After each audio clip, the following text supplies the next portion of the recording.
Welcome to the June 13, 2023 Bloomfield Hills City Commission meeting. Let's all please stand for the Pledge of Allegiance. I pledge allegiance to the flag of the United States of America and to the republic for which it stands, one nation, under God, indivisible, with liberty and justice for all. First item is the consent agenda. Does anyone have any questions or comments on the consent agenda? No? No questions, comments? Anybody? I guess we are seeing some, which would make sense, downturn in the number of building permits and from last year. Although in the past 5 years, it seems like every house has either been renovated or, so how many untouched homes still are there, you know?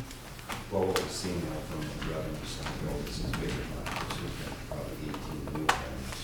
Okay. So less permits, but more revenue. Oh, interesting. Okay. Okay. Thank you. Anybody else? No? Okay, we ready for a motion? I move to approve the consent You have a agenda. second? I'll second it. All in favor? Aye. All opposed? Motion's approved. Next item is recognition of citizens in the audience. I don't see any. Is there anyone in the audience? I don't see anyone, so I guess we'll move on.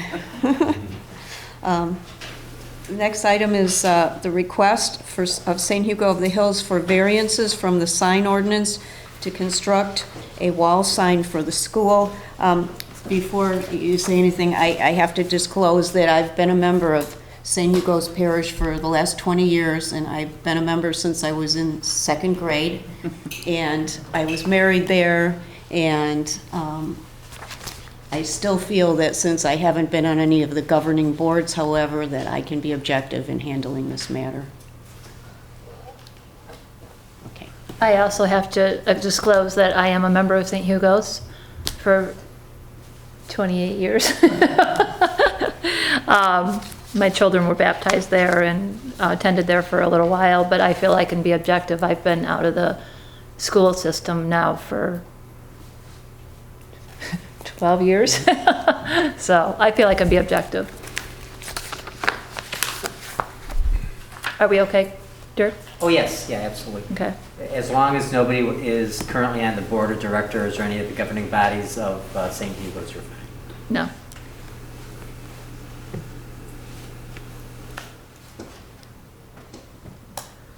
Okay, good evening all. My name is Eric Peach with Giffords Webster, City's Planning Consultant. It's good to be here with you this evening to discuss 2401 Opdyke Road, which is an institutional wall sign as stated at the St. Hugo of the Hills School. The site is located at the southwest corner of Hickory Grove and Opdyke Road. It's currently zoned I-1 institutional, and the Planning Commission at the previous meeting this afternoon did approve and moved to forward the application to the City Commission as site plan approval. And so what's before you today are 4 variances. When reviewing for the ordinance standards, you'll see here that the 4 rows that have the variance next to them are the items up for consideration before the Zoning Board of Appeals, or the City Commission, excuse me. The first one being the type of sign. So the sign that's allowed within the district is called an identification sign. And the ordinance defines an identification sign as a sign which identifies the name of a building, institution, occupant, tenant, and/or the activity occurring in the building. An identification sign shall not contain any corporate images, symbols, and/or logos. So the first variance on the screen here is for the image and the logos that appear on the sign. The second variance is for the sign height. The ordinance allows for a height of 2 feet, whereas they're proposing a 4-foot high sign.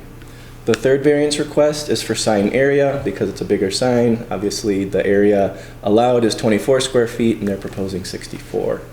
And then the final variance is the location on the building. The ordinance requires the sign to be parallel to the street, so the street in question is Opdyke, and in fact, they're proposing it perpendicular to the street. So the 4 combined variances, when looking at the proposed sign, the first being the image, symbol, and logo of the identification sign, which is not permitted, is shown here on the left. Variance 2 would be the height, which is a total of 4 feet. When combined with the length of 16, that comes out to 64 square feet. And again, the ordinance allows for 24 square feet. And then the 4th and final variance is for the placement of the sign. And if this is the existing building, Opdyke is here, the sign is being proposed on the south-facing facade of the building, and what that looks like here on the south side of the building. So additionally, there is a proposed canopy that was part of the site plan that's not before the city commission this evening, but just to note that there is that additional component to the overall improvements being proposed. So if the sign was to meet ordinance standards, this is the image that's trying to depict that. So you have a 24 inch, 2-foot height. The length would be 8 feet. So placed on the building, that would look similar to this depiction. But then what they're proposing to do, obviously, is a sign that's more visible from Opdyke. Again, it's a 4-foot high sign, 16 feet long, 64 square feet, and again, placed on the south side of the building, perpendicular to Opdyke.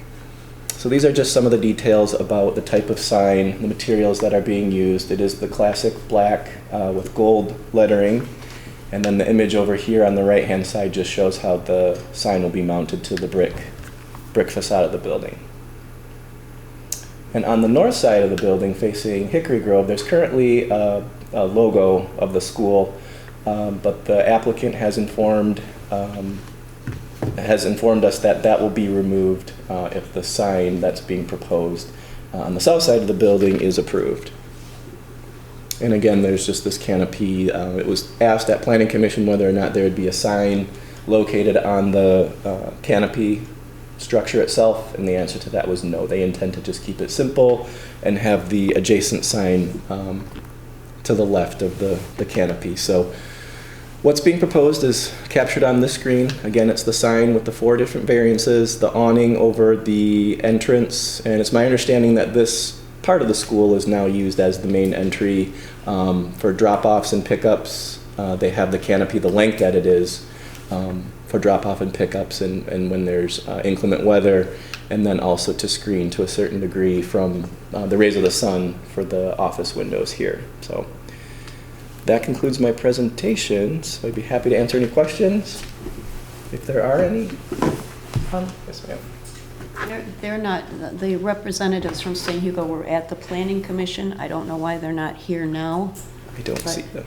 Dirk, is it okay if I say some of the things that they said earlier? Sure. To That'd be great. explain? Yeah. Okay. You don't have to proceed without them present, but you absolutely can proceed without them present, so Oh, you mean we could it's totally in your We could discretion. table it too? You could table it, or you could consider tonight without them being here and take action on it tonight, so.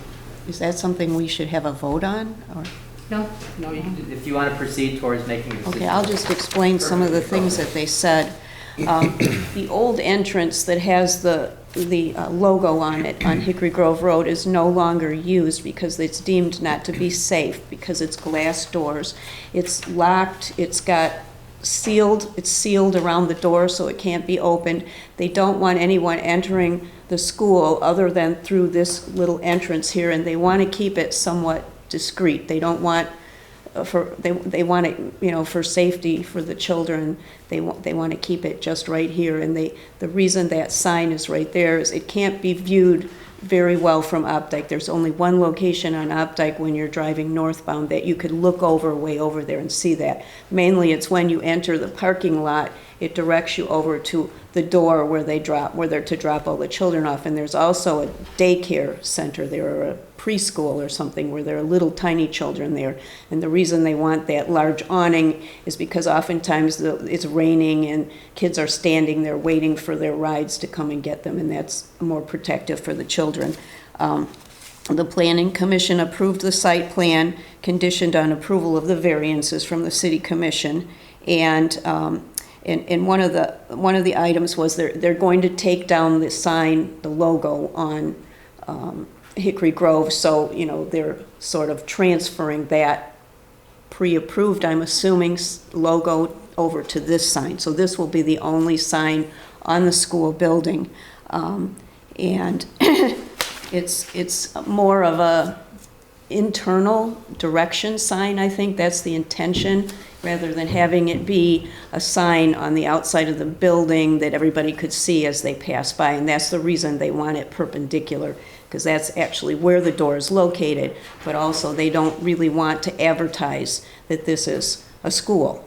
So the parents that need to pick up their children can come into the parking lot, see that sign, see that's the place where they pick up and drop off.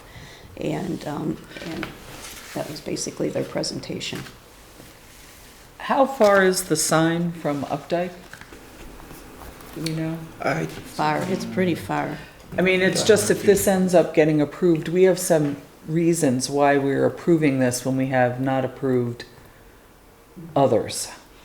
And, the fact that we're allowing them to have a logo, for example. But do we know how far away it is? Oh, it's a good Probably about 300-400 feet. That dimension. 3 or 4 Yeah, I'm feet. uncomfortable with the precedent and From 3 or 400. Updike, The other the sign. sign, it's far. Oh, yeah, it's more than 3 or 200, 4 feet. That's, 250. yeah, I would say 52. That's what I was gonna guess, I'd say Brad. 300, yeah, it's 300 feet, yeah. It's really even, I think it'll be even kind of hard to see from the parking lot when you pull into the parking lot, honestly. It's a big wall there. And they already have the logo on the other one, on the other sign that they're going to take down. So that was Right, I'm one just trying to thing. think if the other schools have logos on the street, and they probably don't. So we have to, if this gets approved, we have to explain why we're approving this when we don't. Roper, I don't think, has a logo on the street. Cedar Brook has one. It's black and gold, but. Yeah, that was a whole different PUD agreement, so. I think the one differentiation on the logo, and we mentioned at the planning commission meeting, is that they already have one, so you're kind of swapping it out, if you will. Yeah. They're taking They down the already one they have already have and putting it somewhere else, basically. The entrance where the logo currently is totally closed off now. They don't want anyone to use that entranceway because of the glass doors and because they've even moved, that used to be near the office. They've moved the office all the way over to the other door where they want people to enter. Well, as I say, if it gets approved, whoever makes the motion needs to say why we're approving this Yes. when we don't allow them Cranbrook, Roper, I don't know how many others or what exactly exists currently, that's all. I don't know. Do Well, we I know agree with how- Sarah. I think it's setting a precedent that's uncomfortable. It's going to be hard to refute. But they already have it. I guess that was their point. They already have it. Well, but if you have a non-conforming sign, when you do a new one, you're starting from scratch legally. But, no, I'm not saying I'm not for this. I'm just saying that, there needs to be some reason so that Yeah. when Cranbrook or someone else wants to put up a logoed sign on one of our residential streets or Roper on Woodward or some of these others, that we have a reason why we're approving this and not, Would you Commissioner be- Baxter made those same points at the planning commission meeting too. Right. He raised the same issues Of what? about setting a precedent. Mhm. Can I ask, is the sign already in place? Did you say that they're asking, they've already No. made the sign? This sign right here is going to be taken down. Right, I'm aware And that's there. instead, but- they want to put that logo on the new sign on the other side of the building. Could I see on the map where that old entrance is? The old entrance or the? It's on Hickory Grove. Right, but on where the building, which part? On the right-hand side of the building. So this is the old entrance where this image is. So the Oh, I see, okay. yeah. So that's where the proximity is here of that sign. So then the new one, this one will be taken down, and then the new one will be placed here. Got it. parking lot. So again, if someone makes a motion, we probably need to say it's because it's 250 feet from the road and it's acting more as an internal directional sign than to be visible from the street. Because otherwise, I don't think we should be approving this. The Would you be logo okay with- portion or just the I agree. sign? Just the logo portion or the sign itself? Well, on some level, the whole thing. I get why they're,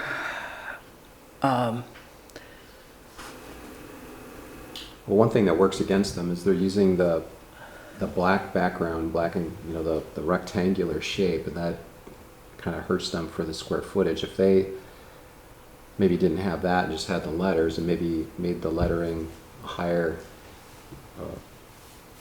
higher, greater in height, they might have to make it a little bit longer, but they might actually reduce the square footage somewhat, but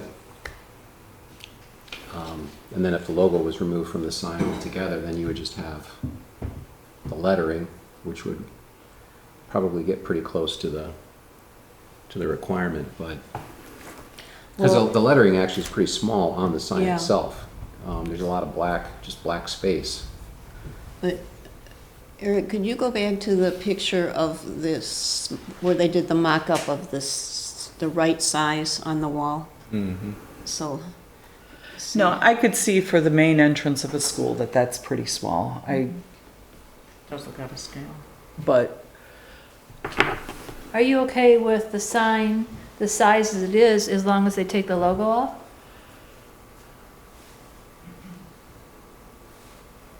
if it is considered an internal sign, I'm okay with the logo staying on because Cranbrook and others have internal signs that have their logos on them.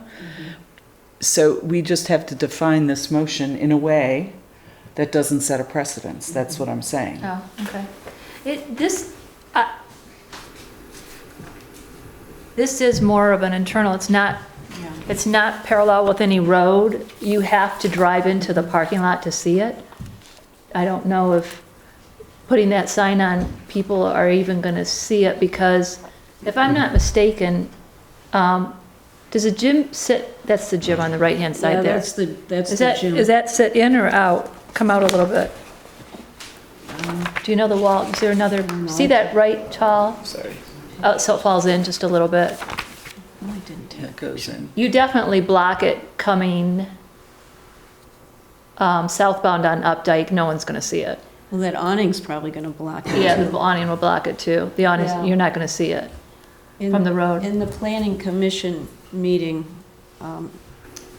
Walt Cuter said that there was just one little, he had driven by and everything, there was just one little spot on Updike as you're going north where you could turn, and if you knew what you were looking for, you could see it, but I don't know if you can read it from there, Right. honestly. Oh, it's 168 Yeah, I was feet. just There we gonna go. say, well, no, it's 168 feet across the building. I think that's Just what they. across the building, So yeah. if we go to the plan view again, then we can kind of estimate based on the building.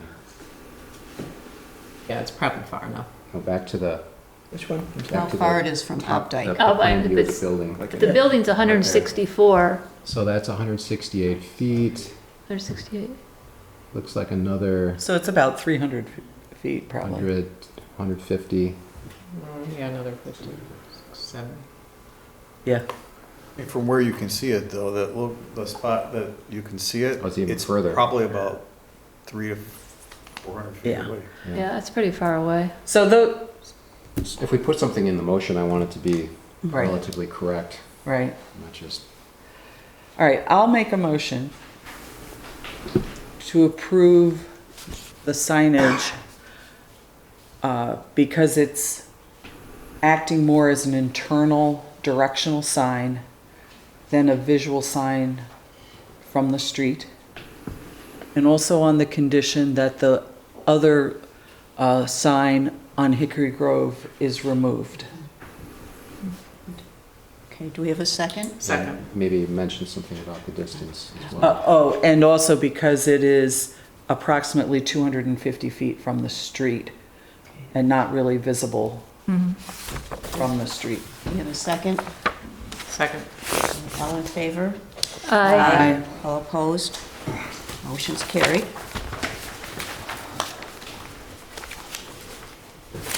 Okay, the next item is we will consider adoption of the water and sewer rate resolutions.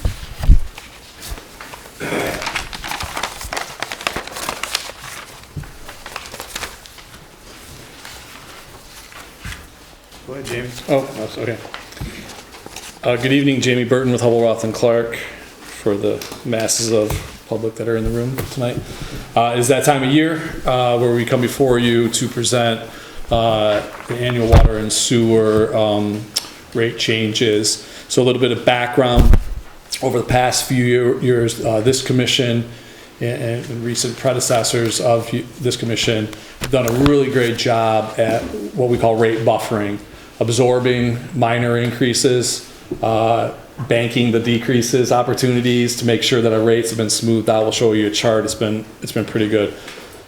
To do that, and as your water main projects have kind of tapered off, your expenses have kind of gone down. So one way we've been able to do that is to, the city's portion of the rates have been able to absorb your pass-through rates. One thing I got to talk about here is we're kind of going towards the end of that, okay? We're kind of into a nice holding pattern, which I'll show you in a moment, of the city's rate components to pay for what the city does with water and sewer. So the ability for the city to just keep, over the last 4 or 5 years, you guys have just absorbed all of the increases for your residents and still put us in a great financial position. But that's kind of winding down. Maybe not next year, but just, this is my warning to start saying that we may not be able to absorb some of these increases as they move forward. We've also done capital improvement fees, which means that the city's been able to pay for cash for these large, for your share, your apportionment of these large regional projects that have come through, which has saved your ratepayers interest and finance charges. So that's always, that's a good thing to do. And on the water side, we've been able to deal with water system improvements and related to the new roads and prepare. And we are prepared to continue to pay cash for any regional projects and or some of the things that are coming up. You have 2 resolutions in your packet, I believe, if I recall from years past. We take those up one at a time, right, Dirk? Yes. Sorry to do Dirk's job. This is a little bit small. It's in your packets. What I wanted to show you really what is at the bottom. So even though you've seen Great Lakes Water, Oakland County, and other folks' rates go up on average, 3, 4, 5%, you read these in the papers. You've been able to, in fact, this will be the first increase in 3 years. You've been able to keep your rate increases with below 5% and consistently still do all these great things you've been doing. Wait, we've always raised the rates slightly. Not the last 2 years. You've actually absorbed the increases. I thought we raised the fixed portion. We might have, this is the total bill, so we've reduced the rates and we've offset some of that, but to the net average customer, you've not changed their rate structure. We've offset how we bill by reducing some elements of it. More fixed versus More fixed. variable. That's correct. But to the average ratepayer, we've not had any changes in. But that also may have to do with how much rain versus not rain too. The more we go fixed, the less influence the climate has on that because it's a fixed fee. So we're able to absorb a lot of those variations over the years. That's why we're moving to more fixed. I'm not all fixed, but we've been also able to, based on your flows, we're doing all these sewer projects. We're keeping the storm water out of your sewer. Things are going great on that side. So when it rains more, you water less, but you have more sewage. And so it's always offset. It's always opposite of each other. And so we've been able to keep those down. We've gotten rid of old mains that have been leaking. Our water sales have been decent. This May triggered almost all of my customers to get calls from Great Lakes Water saying you're all approaching your maximum flow because we have had no rain till today and the other day for like 30 days. And we had 90-degree temperatures in May. And no one's irrigation system was fine-tuned, right? So most of my clients got that call that said, hey, heads up, you're using too much water. Because you deal with SACWA, you didn't get that phone call because they never came anywhere close to their number, as far as I'm aware. So no, but to the average ratepayer, we have made adjustments in certain types of rate. Commissioner McClure, you are 100% correct. But when we always look at it as the average customer using the average, there is no such perfect thing. But the average fixed fee, along with the average usage in the city, we've always tried to maintain that. But we have raised rates. It's just, it's happened that because of climate or whatever, or the rain, they didn't go up. No, I beg to differ. We might have raised a fixed component, We raised but we've lowered the commodity rate Right. an equivalent, almost an equivalent amount, so that we've absorbed, we've tinkered with the components. We've not raised the total rate to anybody in 3 years. This rate component may have gone up because Oakland County wanted to do capital, or your debt changed. We offset that to the average customer with reducing the commodity rate. So we've tried to balance this very, very closely, but the net impact for the last 3 years has been zero to the average customer. That's the way so when we saw increases on the fixed, we did increase those, but we offset those with decreases on the commodity charges to net the customer zero over the last 3 years. What is the average customer? How is that defined? Average customer is defined as I'm probably going to get this wrong, but what we do is we take the average meter size in the community, which I think is like the 2.5 MEU, and we take that number and multiply it by the fixed charges. And I think the average quarterly or annual, I'm going to get this wrong, and we monitor this with Oakland County, is like 8 MCF a year. Now, there's higher in the summer, lower in the winter for water rate.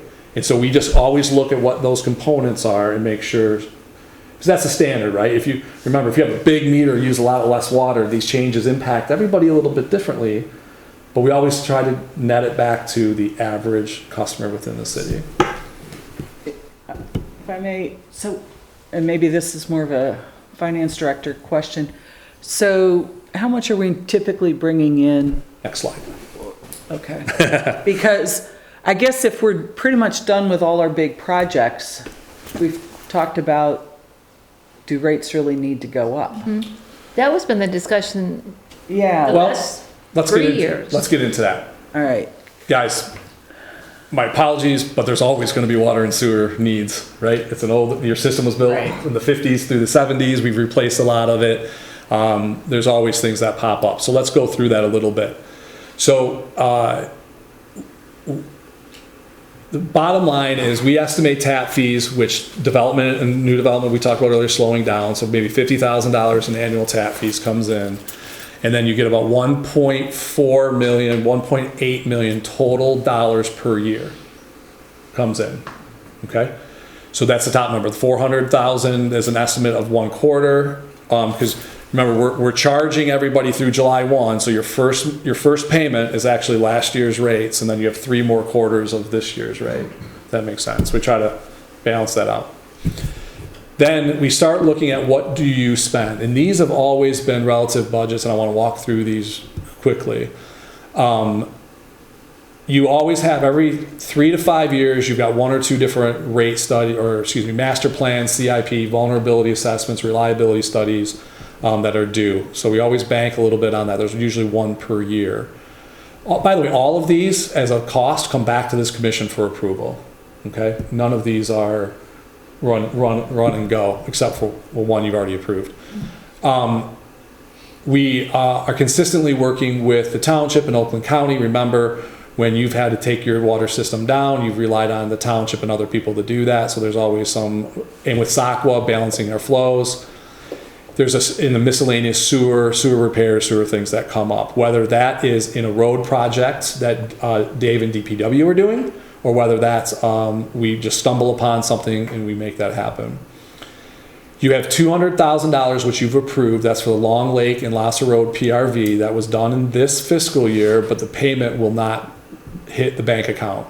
We take the bank account from Sandra as of May 15th, and we do all our projections directly from that. Okay, it's the top number. We got a little bit of closeout on Rathmore West Valley. Later on your agenda, there's an infrastructure grant match. It's a $200,000 program for a $100,000 match, which we think will be actually less than that. But that's for all work that you were going to do anyways. Also on your agenda tonight is a discussion a little bit about Trowbridge Road. Over the last 5 years, Oakland County has continuously got, since the SAW program, which we did a lot of the cleanup work from the SAW program, the county has been going through the sanitary and finding problems which may require relining, may require being dug up, may require certain work. We met with Oakland County and said that we've got the funding to do that. And we're not here to I can't tell you how that's gonna happen, and this is just a plug number right now, is 600,000 to go dig up certain sewer lines.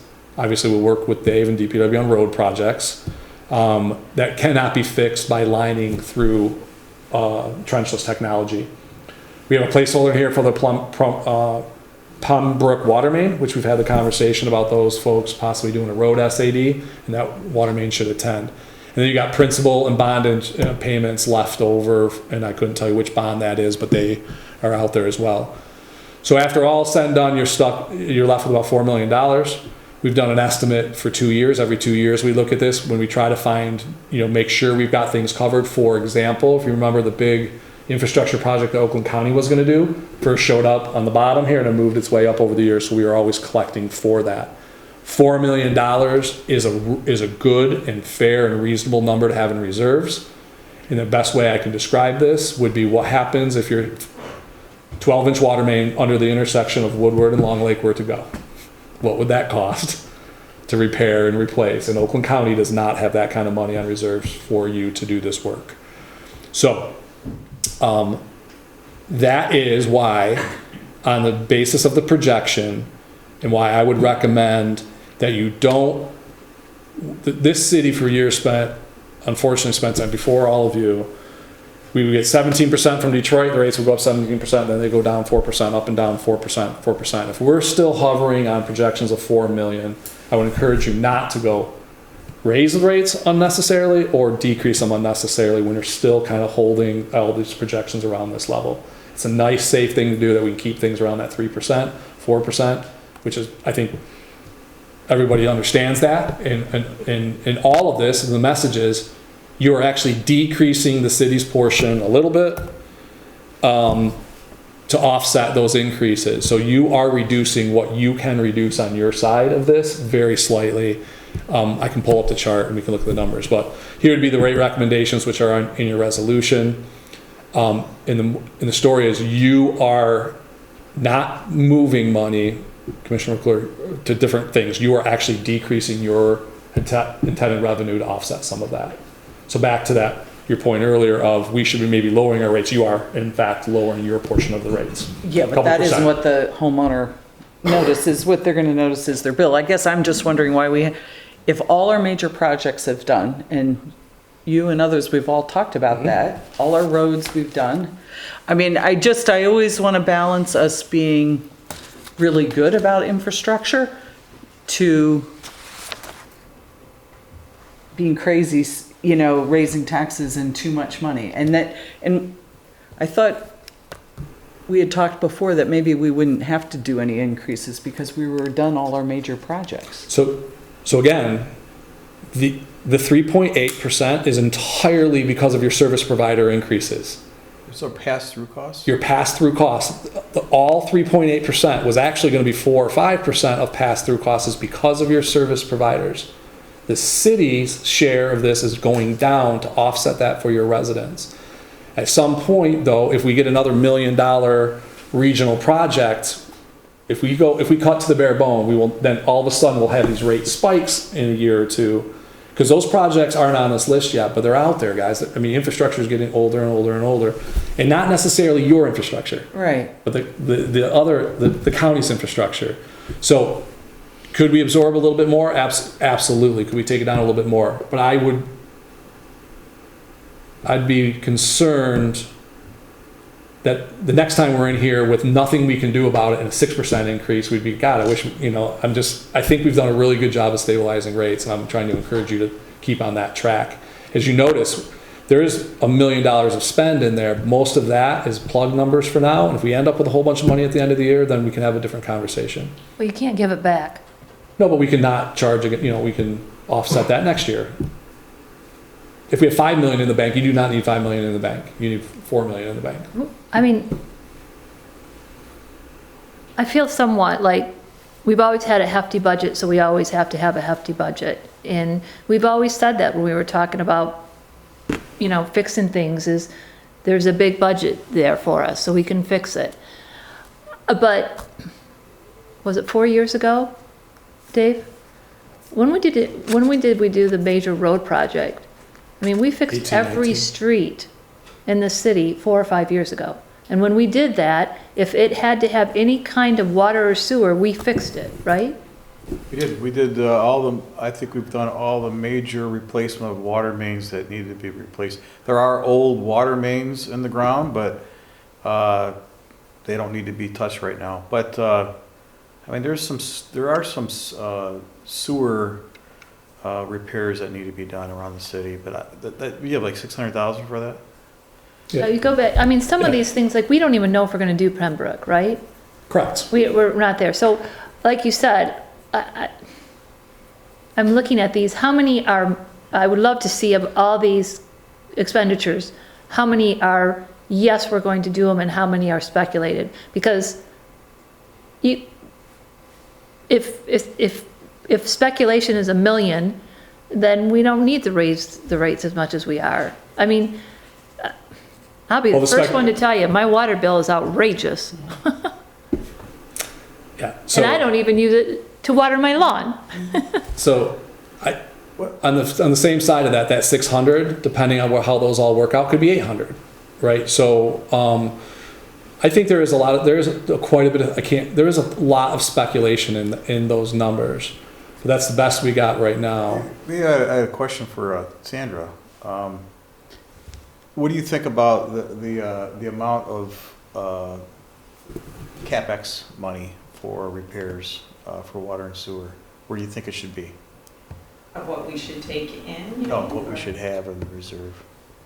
I'm comfortable with the 4 million. I agree with what Jamie is saying about uncertainty, and all those things listed could come back higher than what we're estimating.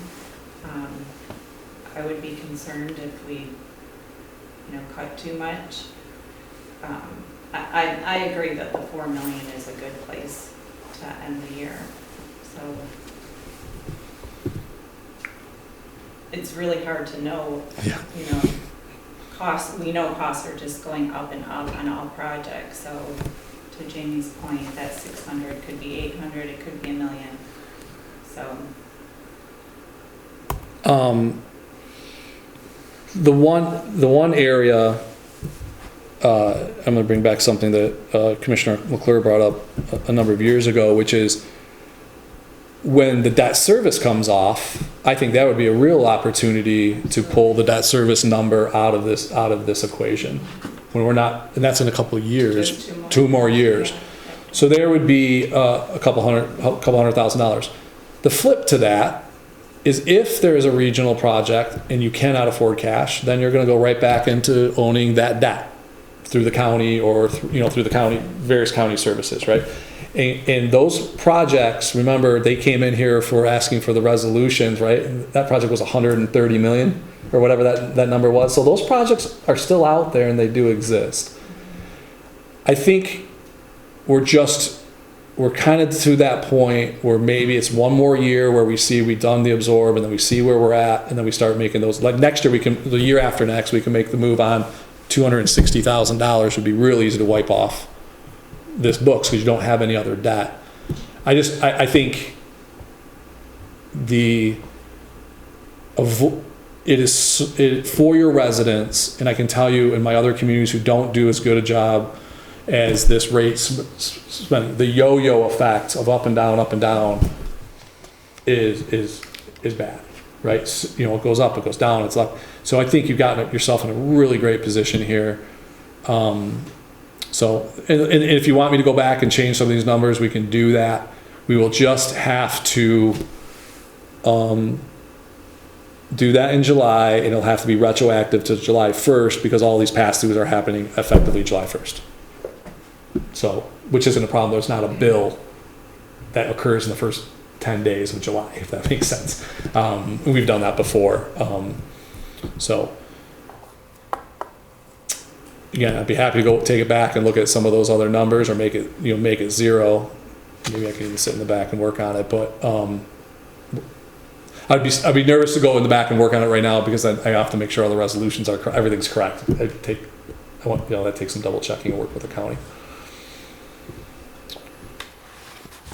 So that's the moral of the story. And then this matches the two resolutions in your packet, one for water, one for sewer. As Dirk mentioned, we've always done those.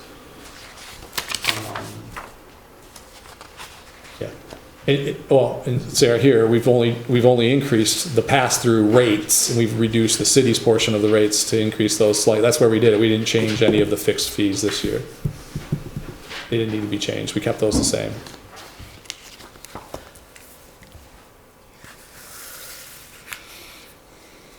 While you're contemplating, last thing I'm gonna mention is this. Your water bill is 60% fixed, and your sewer bill is 100% fixed at this point. So the more we leave in variable, the more we take on the risk of the variability in the rates, okay? Because you are paying 60% of your water bill is fixed, and 80% or 100% of your sewer bill is fixed via an assessment.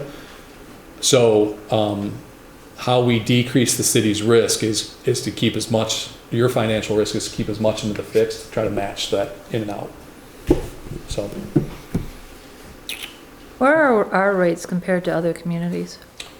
Your rates are actually, if you keep looking at all of these things and what you've been able to do, I would say you are respectfully average. Right? You're not high or not low. I can provide that information for you. It's hard to get everyone's final numbers. I can get the Great Lakes Water numbers, which you are low because you're a member of SACWA or a customer of SACWA. So your rates from Detroit are, remember, we took a 19% reduction when we joined SACWA or something. So you're still trending way beneath. You're getting the value of that SACWA contract year after year after year. You just 8 MCF on an average water customer is quite a bit of water. You have quite a bit of property, you have quite nice lawns and nice landscaping and bigger homes, and that it is a little bit higher. So the bills are probably higher, but that's reflective of what consumption use is in the city. But your rates are straight down the middle, probably a little bit on the lower side. So I think the bottom line here is either we do a small increase now, or we do zero for this year, this upcoming year, and then another year maybe, and then there's maybe a really huge increase because something happens. Yeah. And the Although question, at that point, the bond will have fallen off, so that will help a little In bit. 2 years, we could have $300,000 of cushion Right. to absorb that in 2 years. I don't expect there to be a huge change in the regional systems in the next 12 months that we don't know about already, right? But 3 years out, I have no idea at this Well, point. probably everyone would have to bond or something then, if it's some huge project that the county's gonna Yeah. make everyone do. But at 4 million, if a 600,000 or $1 million project at 4 million, I think you could absorb that, Right.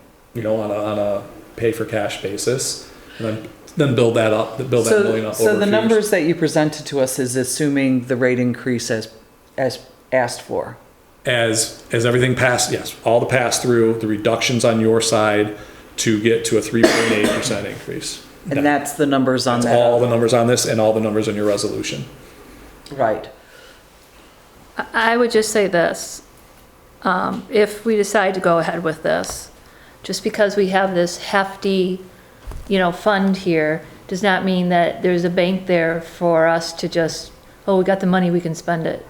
We're not doing that. We're only spending the money unless we need to, okay? It's not, gee, you got a hefty button there, let's go out and test something. We have to be fiscally responsible for how we're spending this money. Well, and I think that comes up like with the next item on the agenda. Is that a need, or is that just That's my point. a need or just some nice thing to do? Right. Right? Haven't those costs already been incurred? Those are a have to. We can jump ahead to that if you guys want. Yeah, we'll talk about that in the next item, but yeah. I mean, I think if the target is $4 million, then we just have to keep that in mind. If it starts getting in the same way we have for our fund balance, we have some target parameters. And when we've been fortunate, in the past few years, we've had excess, so later tonight, we're gonna vote on adding more to our unfunded liabilities for healthcare, employee healthcare, and things like that. So, you know, I don't think we increase things just to increase it, but if we want to do this for the next year or so, but there may be a point, because 2 years from now, it's projected we'll have 4.3 or 4.4 4.4. Yeah. million, and that may be higher than what we really need to do, so. I'm all for meeting your cash needs and staying around that $4 million mark, but we are projecting on water rates and volumes and stuff like that, so it's good, it'll float a little bit. But remember, we were at 6 and 7 not that long ago, and we've spent that down, we've absorbed that on projects, on big water main project approved by the commission. So I'm not here to say you need to keep going. I actually don't, you don't want a huge fund balance. You want it to be reasonable. It's the reasonable thing to do for your ratepayer, is make sure you have enough to cover your emergencies. So I'll go back to that and answer any more questions you have. I'm sorry, can you go back to that slide you just had? So the actual balance was 4, right now it was 4. 4 million on the 15th, yep. Right. And has it always been around 4, Sandra? Oh, we just paid that $1.8 million. Yeah. Right, which we knew we had to Right. do. So that's what, I mean, it had been at 5, 5.5, 6. But we knew that was like the point of it. last big project that we That had. was planned for. That was planned. So built up, Yeah. and then we made that payment. Well, I What just, was the spend, I'm sorry, what was the spend, to your point, before you're going to, what was did the year before we have a big project? Yeah, you've had, what, 3 years of Oakland County projects. One was only $500,000, $300,000, then there was a bigger one, which have all come to you guys for approval, so we have had those. But we knew for the last 3 or 4 years, this big one was coming. And so we always had that on this chart for like 3 years, I think it was on this chart, and it just worked its way up, and then was delayed a year, COVID, all these things happened. But we knew, we were put on notice, the city was put on notice about an intended, projected $1 million, $1.2 million, turned into something, you know, so we knew where we were at for years, and we planned for it. right now, we don't have any big projects on the horizon, so Correct. it's really more emergency, Correct. for emergencies. The $4 million is for, in my opinion, is emergencies on water and sewer. Right, so. Or opportunity, if $500,000 we can spend and not pay finance charges, I would be comfortable with that too, and we just build it up. I'm a huge supporter of that, not having finance fees, so. For small things. What is the sanitary work on 4S and 5S for this? So it's 4s and 5s. So when you do sewer inspection and you do this process, you identify how bad is the pipe, what's the critical of the pipe, what is it. 4s and 5s are the worst in the community. You've got, I don't have that map with me, but we showed it with Dave and Sandra. We went through this map, and they're in the county through their inspections have found a lot of 4s and 5s. But I thought we redid all the sewer lines in the city when we've done all the roads. No, sewer we have not done. Water. Mostly water. It was water. Most It was water. So sewer, but I'm going to say that 4s and 5s. I'm saying you had several of them, but on average your system was great because over the years we've done the lining programs back in 2004, 2005. We basically created a new pipe, but still we didn't get to all of them. And there's some areas that are probably going to have to be dug up and repaired because you have no other choice in it. So with the SOG grant, They were 3s at the time. Now they're 4s and 5s, right? Is this the data that Some you're of using it. from a SOG grant? And I think 80% of the sewers good. were inspected. So there's still some to be inspected, but It's good memory, yeah. yeah, matter of fact, I asked Leah today to give me a better idea of what these 4s and 5s and the areas they are at, because we don't want to be digging things up if we don't have to. And all this stuff will be brought in for the commission for approval. I'll ask to use water and sewer funds, but you're estimating maybe 600,000 for those, and could be more. We might have the opportunity to save some money by using Oakland counties as needed contractors versus, there's a lot of variables in that. Because So they're gonna be in the community doing work. We might be able to piggyback some work and save some money. So we don't know where the 600,000, what streets we're talking about? We have a generalized map and we started putting together numbers to try to get to a scale. Was this a $50,000 problem or a $10 million problem? They're all over the city. They're little areas of little sections of sewers and they're scattered about the community. we haven't figured out whether or Again, not. I guess, we've always done infrastructure. We've tried to do it right, and, we're ahead of most municipalities when some out there still have wooden water lines. But again, it's like from being good and responsible to doing things that don't really have to be done yet.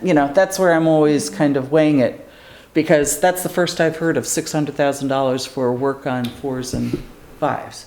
Yeah, me too. To be fair, administration got that information 2 months, not even 2 months ago. I mean, this all came up as part of the rate setting and as part of Oakland County saying, we want to go fix these.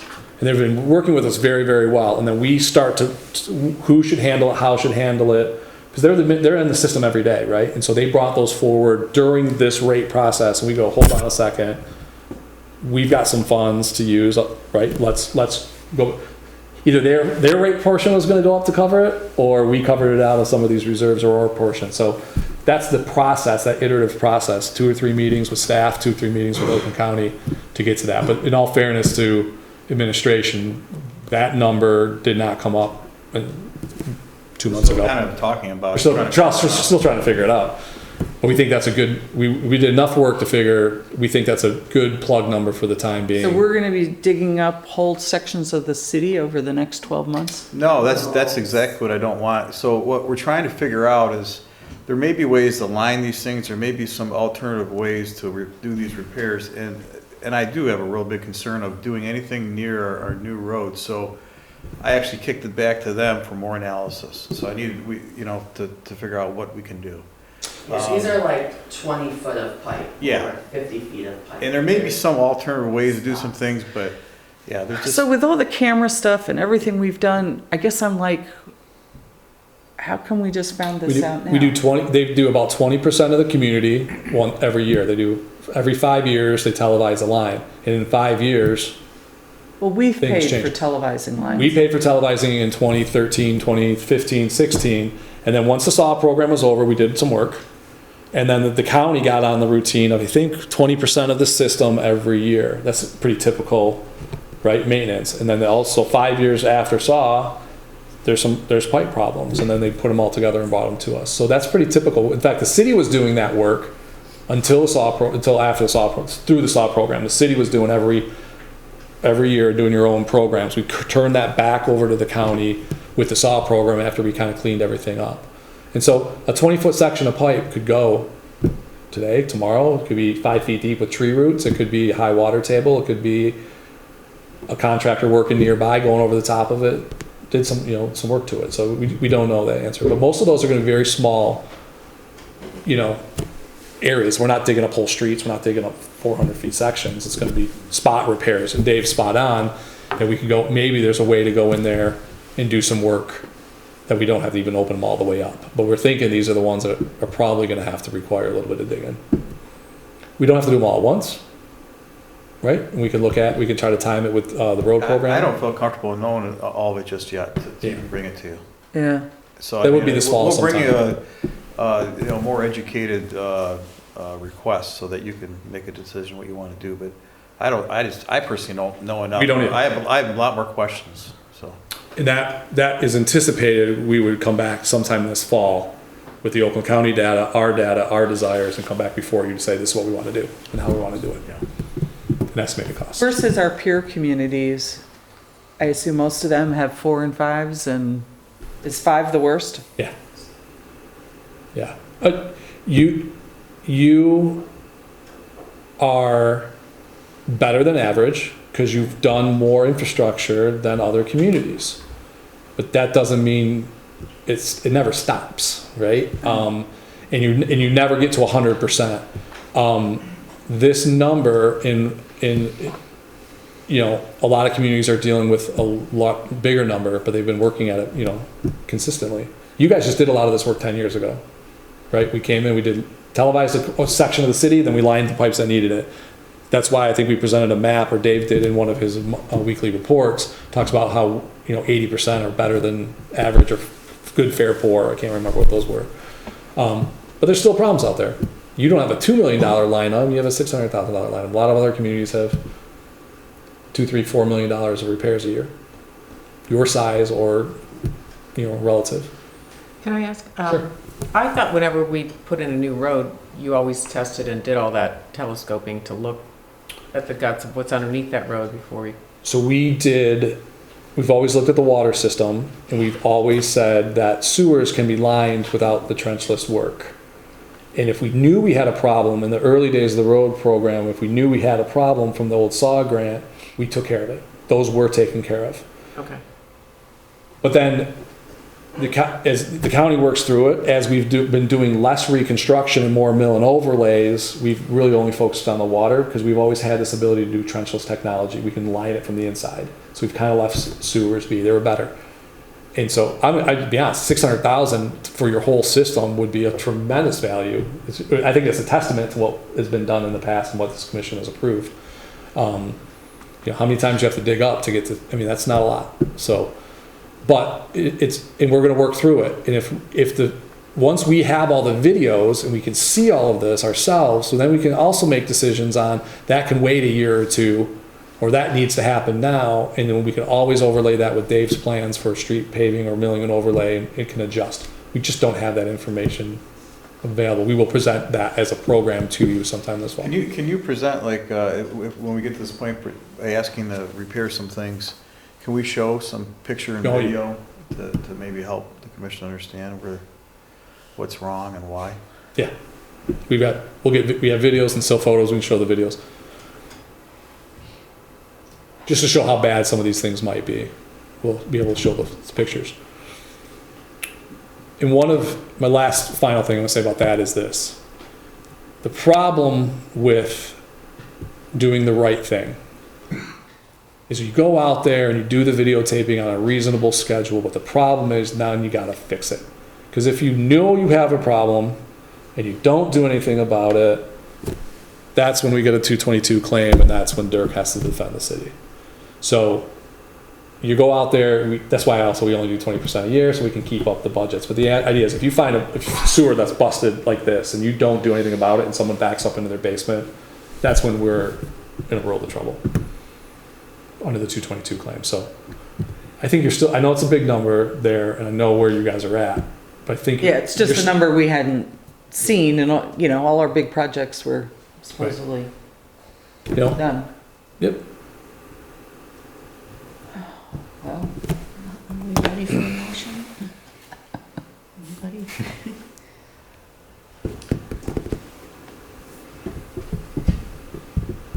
Was there analysis done on if the rates weren't increased, what the fund balance would end up being? So, we played with these a whole bunch of times. So give me one second here. Just if we can do it, just to see if it's 500,000. I don't think but if it's 100,000.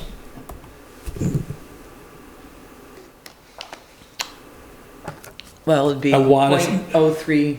No, because that's due. That 3.8 is in and out because you're lowering your number. That number is going. That 3.8 is the city is not seeing any percent of that increase. That is going to other people. I want to say is probably on the order. But if we absorbed it, if you absorbed all of that, there'd be 3.8% of. Because your number. Give me a second. Let me think about this for a second.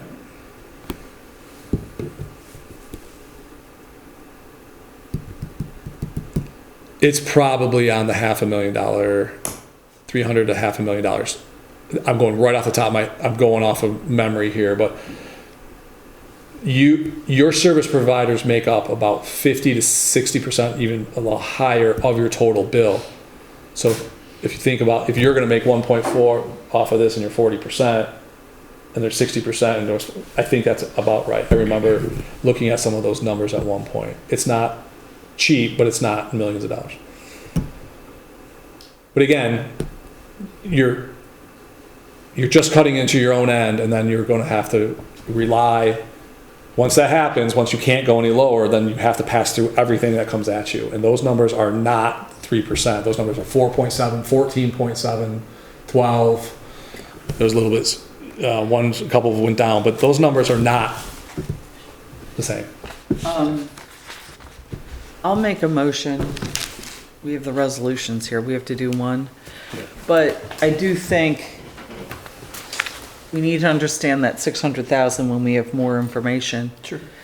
Yep. And the discussion, if the $4 million is a target going forward, then this time next year, that has to be remembered. It does, and the goal is not to Just put spend money just to get to 4 million. Right. It just like, oh, well, we gotta get to 4 million. That's not what we're doing here. And we come We're not back. gonna do studies, we're not gonna do things that are not necessary. It's only on an as-needed basis. The stuff that we have identified here is stuff that comes back before this commission with an explanation of why and when and how much those items are. And there's nothing on this list that I can think, there's no wish list on here. This is all basic, basic things that are out there. Things that you're going to have to deal with or do at some point. Maybe it's not 600,000, maybe it's not 100,000, but we'll bring them, all of these come back before you. So we'll consistently have that conversation with Commissioner McCarthy about what is this, how is this required, what's needed, etc. Okay, Pembroke water main, that's probably the only one that's on here that is reliant on, relying on the homeowners moving Right. forward with a road project. But we have to be prepared for it, but if it doesn't go, then great. And then if we have the money, and when the bonds come off, whatever that amount was in your rates, I got zero problem with removing that, as long as we don't know of another big project. I've said that from the beginning, and Mr. McClure was very adamant, when the bonds come off, that number goes down. You were saying that for a couple of years. I think we're 100% good with that. When that comes off, we can remove that number, because we're not selling bonds in the near future. All right, Mayor, I'll make a motion to approve the City of Bloomfield Hills amended sewage disposal rate 2023 and 2024 resolution as written. You have a second? Second. All in favor? Aye. All opposed? And I'll also make a motion for the City of Bloomfield Hills amended water supply rates 2023-2024 resolution as written to approve. Second, do we have a second? Second. All in favor? Aye. Opposed? Okay, motion's carried. Okay, next item on the agenda is considering the Trowbridge chip seal cost update. Good evening, Commission. Leah Michaels with HRC. We wanted to give you an update on how everything's going with the chip sealing project in the Trowbridge subdivision. So at this point, all of the underground work has been completed.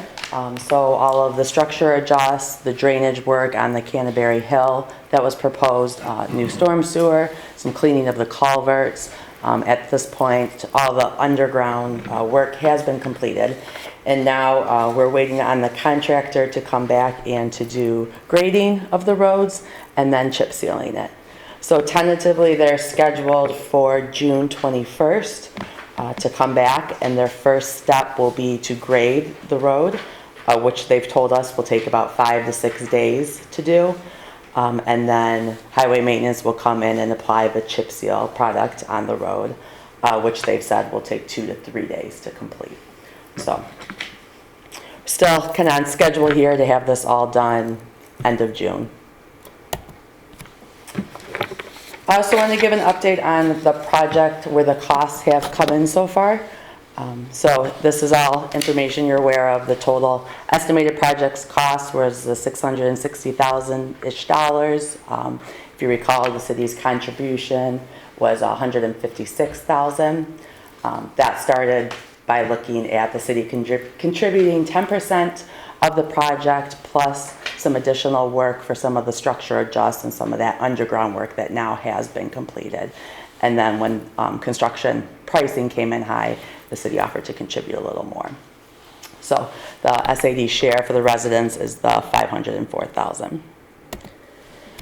So while the contractor was out there completing this underground work, we came upon some additional, they found some additional structures, some additional work that was not planned, that was not thought of when we were working on the design, but stuff that did need to get completed at the time when the road was open and before this chip seal product gets put down. So we've kind of laid out the different items here, which are additional costs that the contractor provided unit pricing for, which is very in line with their initial bid pricings for similar items. The first one is a couple of the drainage structure covers were just not able to be reused. So the main theme here was a lot of these structures were a lot deeper than we anticipated them being. Some, they had to dig 5-6 feet down to find the top of these structures. So there were been years of gravel on top of them, and we really didn't realize how deep they were, or how many there were that were in the road. So the drainage structures, they couldn't be reused. If we put those on, they're broken, people would fall in them. So there's a couple of those that needed to get replaced. The additional structures, so we did end up finding 12 additional structures, and we just didn't have real good information on where all of these structures were. A lot of the maps and GIS that we had showed them outside the roads, when really when the contractor got there, had their metal detectors out, they were in the center of the road. So you can see a couple of the photos up here of what some of those looked like, how deep they did have to dig to find them to begin with, that they weren't where we staked them, where we thought they were. They had to do a lot of additional work to find these structures and then dig them up. Those Yes. are structures to take water off the road? So there's a combination of 3 different kinds of structures. So there's our water main structures. So there's water main gate valves that are in the middle of the road. There's storm sewer structures, catch basins on the side of the road. Sewer structures. So which are the, And there are also DTE, we've also Yes. found other people's utility structures in the roadway as well. so are they all being raised to the current grade? Yes, so then Even they though can the be road, accessed. the road 30, 40 years ago was that grade? Correct. We were bringing them to the current grade, so we get to them. Okay. So the big issue with the sanitary structures is because they were 5 feet deep, they couldn't just adjust the cover like we normally would, just bring it up a little, down a little, cut a brick layer off. They really had to rebuild it so then they would be accessible in the future for someone to be able to climb into it. They couldn't just adjust the cover because of how deep they were. So they had to add cone sections, risers to bring them up. And we really thought this was a necessity to do it now before the road does get chip sealed, and if anything happens to any of these utilities, that they'd be easy to be accessed without having to dig up like this if there's a water main break or a sanitary break. So with that, there did come some additional costs associated with that. So we worked with the contractor on their pricing for this. They cut out a couple things. We kind of worked with them to bring it down as low as we all felt it reasonably to be. But we did want to point out that we can keep the cost the same to the residents by digging into some of the contingencies that we had, which we had contingencies in the project for stuff like this that we just didn't know or expect would come up. So I'm showing 2 columns on here, one from the October 2022, which is the last time we discussed costs, our total project cost being the $660, and then where we are today in June 2023, cutting into some of the contingencies, since we are about 40% of the project complete at this point. We feel comfortable using some of those contingency dollars.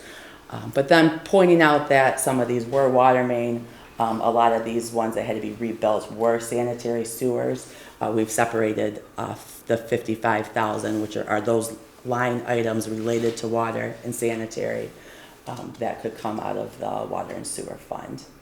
And then the remaining contingency is all the storm work, other work that's not water main or sanitary sewer.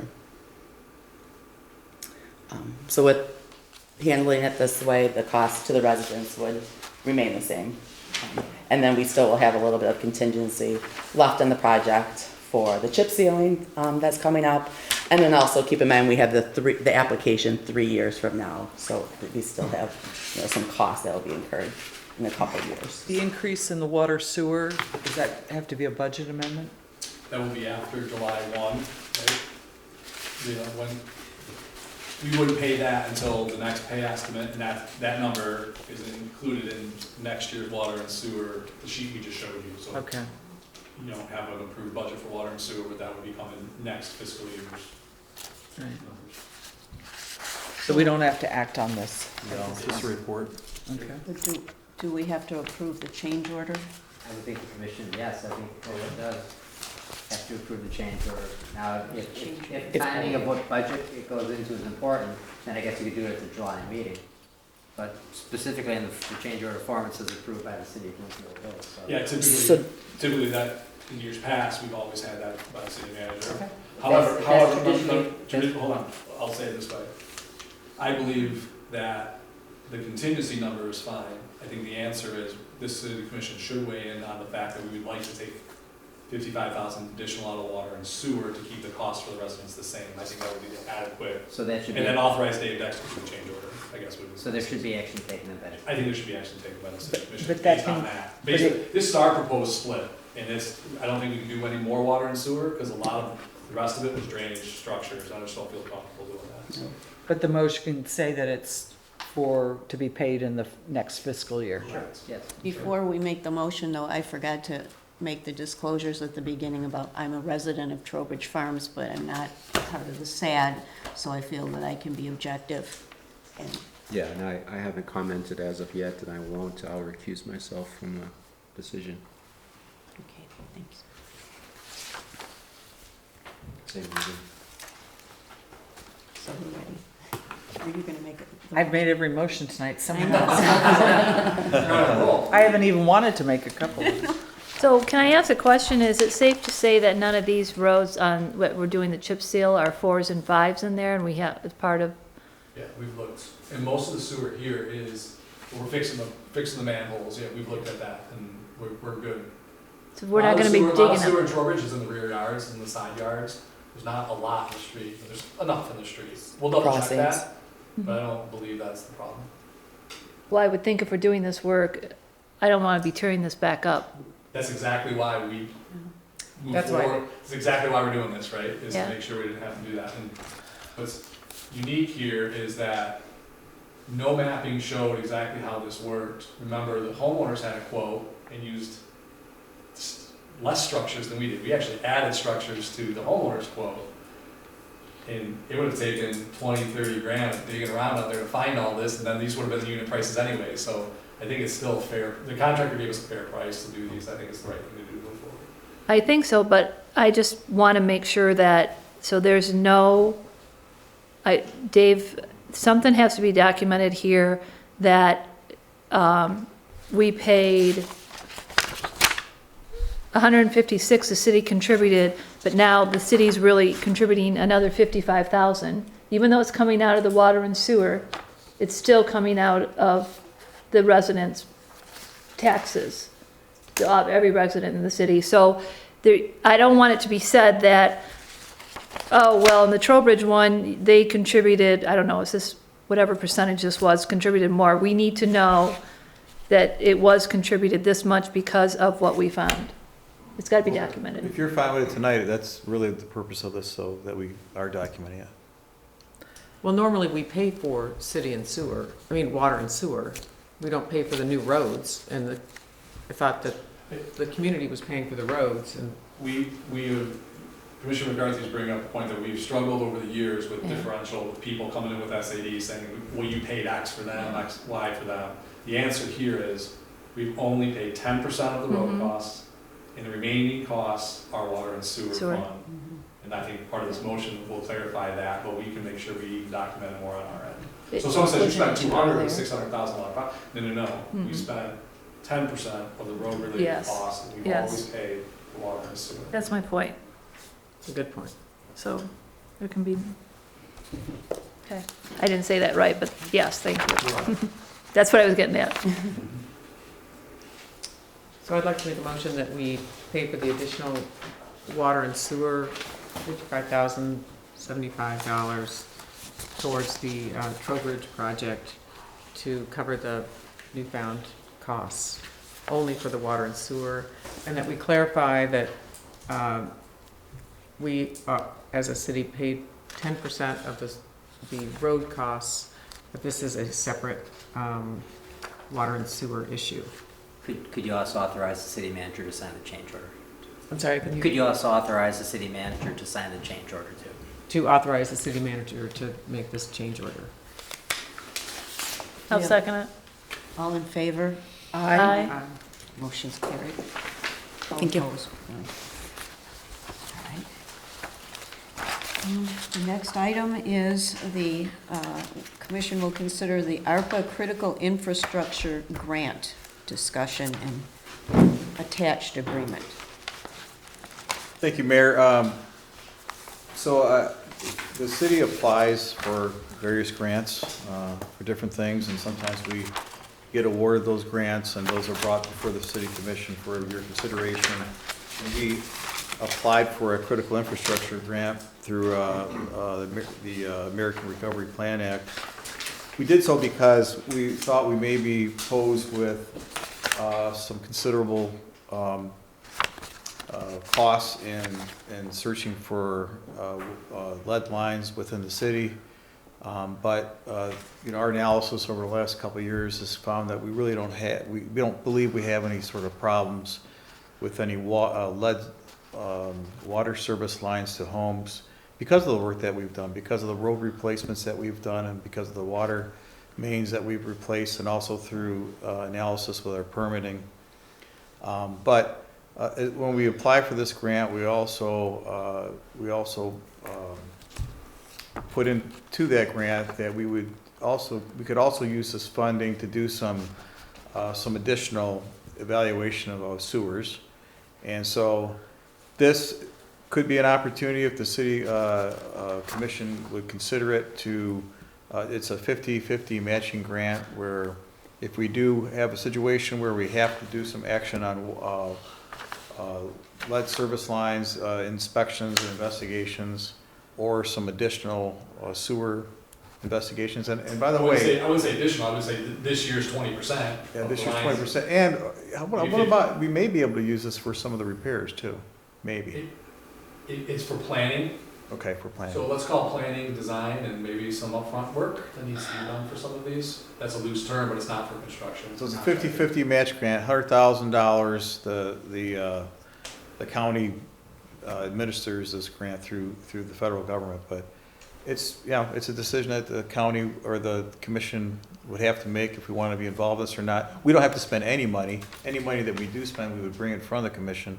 So you would make a decision whether we would spend money or not on any sort of water projects or sewer projects. So how much are we spending, or the county's doing the 20% of our sewer lines and everything right now? Yeah, they've asked me, yes, like I mentioned earlier, they do 20% of the system every year. And what's the cost? Oh, that's 50, 60 grand, maybe 70 grand. Yeah, so I don't know what this really does for us. Well, you are going to have to dig up water lines at some point. We are just consistently trying to work that number down. Remember, it was 20% over 10 years. It started off, and we were here, we said, we don't think we need them, this is ridiculous, all our buildings, blah, blah, blah, blah. And we've got that number down. The last number we had was 300 total, and we're trying to get that down even further. So the idea is if you've got 30 of them at $5 grand or whatever a piece, or whatever number you might have, then you're getting 50% of it, and the county is going to go do $70,000, so you're gonna get 35 of that back. You don't have to spend the 200, it's only what you spend on those two categories. In the next 2 years, you're going to spend some amount of money on that. This lead and copper rule is not going away, and But I thought we already, I know, we've already inspected all of ours because we told our residents and us that we didn't have any of those lines. it was not accepted to EGLE and EPA. They said you have not verified. We said we have verified this in every way under the This rule. is like government I'm sorry. running amok. You know, it's like we already verified, so they want us to spend more money to verify it again? We have not physically inspected both sides of the meter in a home and out in the street, both sides of the stop box. We know that our systems were built after lead was pretty much not found. We know that during our water main replacement programs that we've done, we've not found lead lines. We know from the building department records that we have not found a whole lot of lead.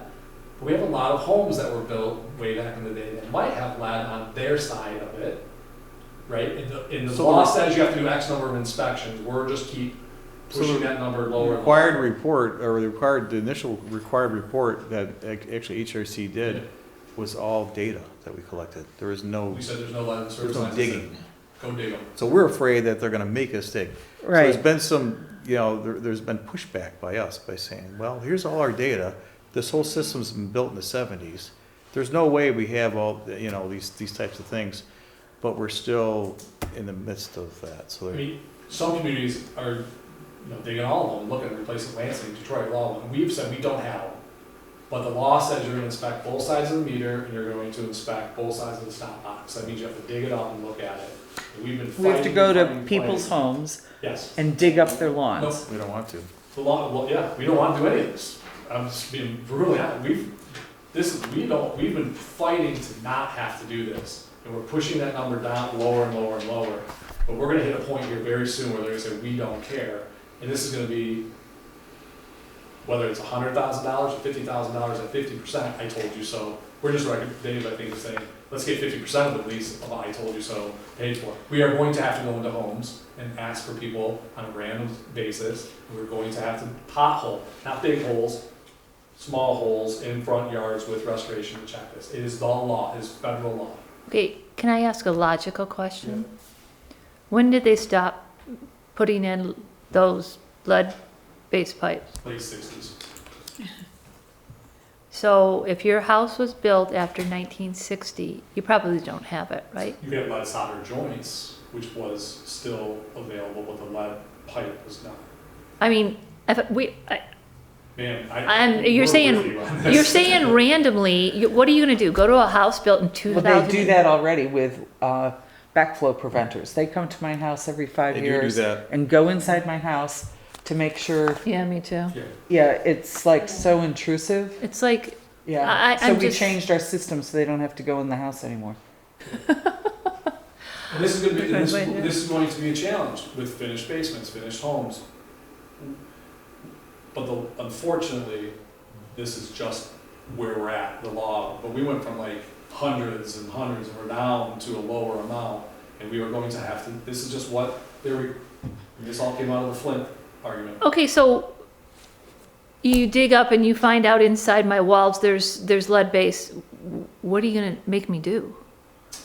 I think as of now, that's a notification, but that's a private system. But then I think I'm not sure what the law is, but I'll find that out for you.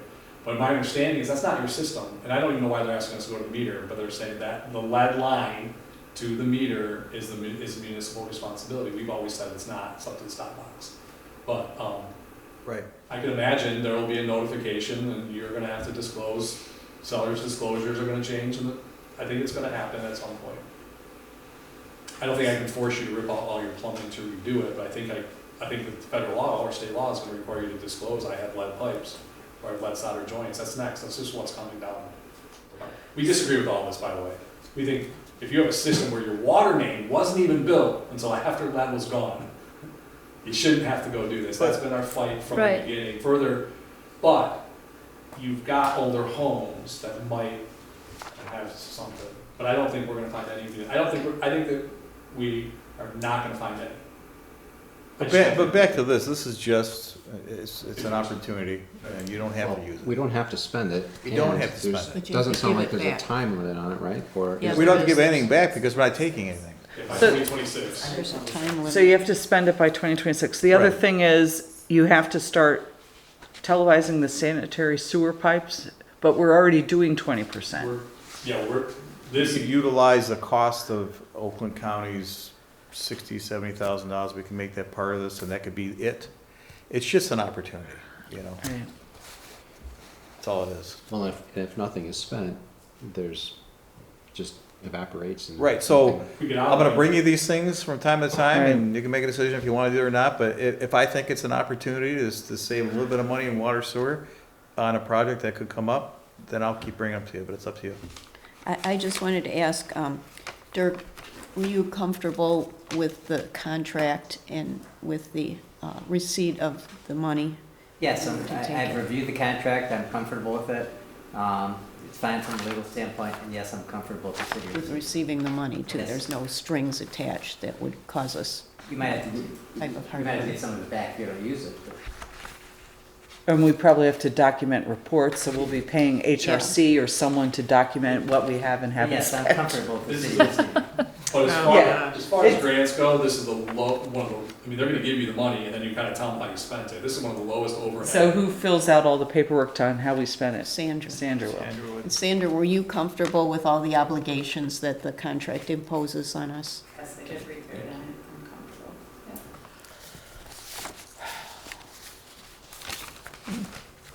yeah. You ready for a motion?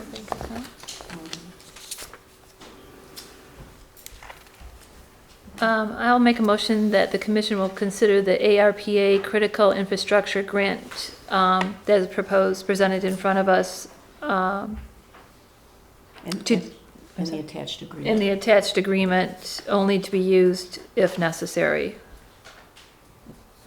Is that okay, Dirk? Yes. Do we have a second? Second? All in favor?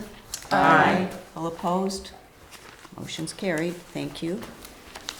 The next item is the Chesterfield culvert, and let's hear from Leah. Okay. As we promised, we have completed the hydraulic study here, which is included in your packet. That's what you have for the Chesterfield Road Bridge. So we're just here today to give you an update on what we found now that we've completed that study. So just a reminder, we're talking about the Chesterfield Road Bridge. It's the southernmost one. This is a structure that the city owns, and it requires annual inspection now. These are some photos that you've seen before, but just to refresh everyone's memory, there is a weight limit on this bridge as of now. The inspections were completed in June of '22 and then again in January of '23. We have found signs of deterioration along the bottom, which is what led us to moving into this hydraulic analysis to figure out different options for what can be done to resolve this. So we have the same options that we previously discussed, one being rehabilitation, which is a structural relining, and the other option being a full reconstruct. But what we've found through the hydraulic analysis is we're able to identify the size of these culverts, the size of additional pipes that are needed, and then get into a more detailed estimate of what we would expect these two options to cost as far as the project goes. So the first item, the structural relining, is a rehabilitation option, which would be putting in 3 inches of a cement type lining around the existing culverts. Again, there's 2 of them. But due to that 3 inches being added, which decreases the diameter of the existing culverts, we did find that we would have to add an 18-inch pipe in order to maintain and match the current hydraulic needs of this area. So that would be an 18-inch pipe that would be next to the existing culverts, be required to be installed next to that. Again, limited site disturbance though, this would not require full reconstruction of the road. This is kind of the lowest disturbance to kind of the neighborhood. And then the other option is the full reconstruct, which would be removing the two culverts that are there and replacing it with one large 20-foot by 7-foot concrete box culvert that would be buried a foot in the ground. And that's what we found by doing a hydraulic analysis, is what the size of that box culvert would need to be to maintain the current hydraulic needs here. So we've kind of dug deeper into the costs, looking at these, and we've been reviewing recent bid prices, and the climate in our industry right now is very high. So these prices have gone up since the last time we did talk to you. Now that we kind of dug into this deeper, and we've just been seeing these bids on bridge projects specifically just coming in pretty high lately. So we wanted to give an update on what our project cost estimate right now for these two options is looking like. So the budget that we approved last month, this is off by $150, $150,000. Wow, okay. So we're really here today to find out what the commission would like to do as far as improvement on this, which if you'd like to move forward with design on this, the next steps would be to get the Eagle permit. We've done the analysis for it, so it would just be submitting those permits and then bidding the project construction as early as 2024. Quick question, the 18-inch diameter pipe, was that to match the hydraulic analysis, or was it to match what it is now? I'm just concerned that I want to make sure that we get back to exactly where it is today, just so that there's nothing in the future where somebody comes back and says, well, even though you put in the 18-inch pipe, that was still less than what it was before, and therefore that caused the problem. Yeah, no, that is to match what is there today, and that is the only way that Eagle will permit this project too. Without remapping all the floodplains, remapping everything. Okay. It's an 18 inches up a little bit higher, because we're worried about the 100-year flow, and the 100-year elevations and the 100-year flow are 100%. These things are lined up really tight to get that to work. Okay.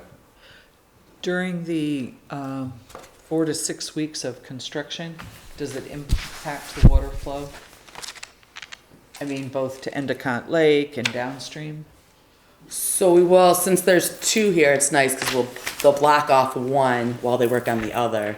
Block off one. Block off one of the culverts to line it. With a higher level overflow. So out of Endicott, no impact. Downstream, right now one of them is being used a little bit more than the other. We'll put a control structure in front of it with a high level overflow. So maybe on a little rain event you might see a little difference, but you won't. On a 100-year event or a big event, you won't see any problem. We will shut that road down. That road will be shut down. Not to reline it. So tight in there, like during the day, there'll be limited impacts, but probably shut it down for safety. But at night, it could be reopened or whatever. And you're doing this in the wintertime, you're thinking? Probably. When the water's Late low. winter, early spring.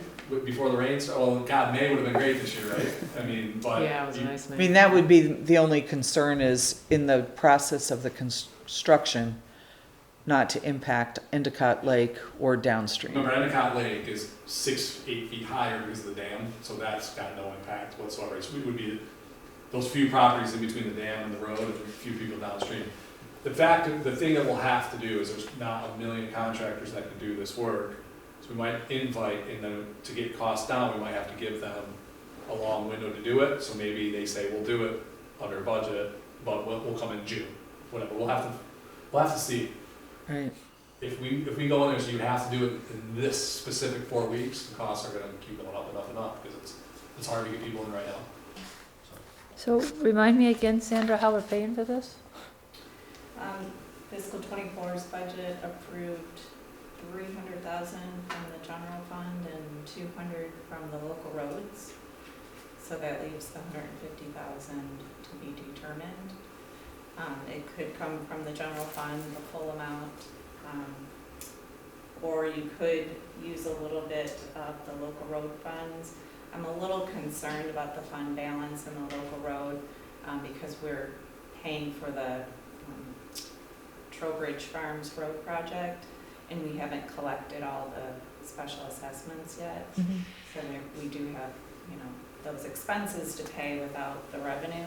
Coming in, right? So, but you could, do a balance between the general fund and the local roads. You at least have to pay 50% of the project from general fund, according to the Act 51 rules, but I wouldn't want to dip too much into the local roads. I'm a little concerned about, you know, we don't know if those remaining special assessment are gonna be paid in full next year, or they're gonna continue to do installments, so. The budget amendments that we're gonna look at in the next agenda item, we're actually gonna end this year a little bit better than we Correct. thought. So our fund balance is gonna be higher than we thought this year.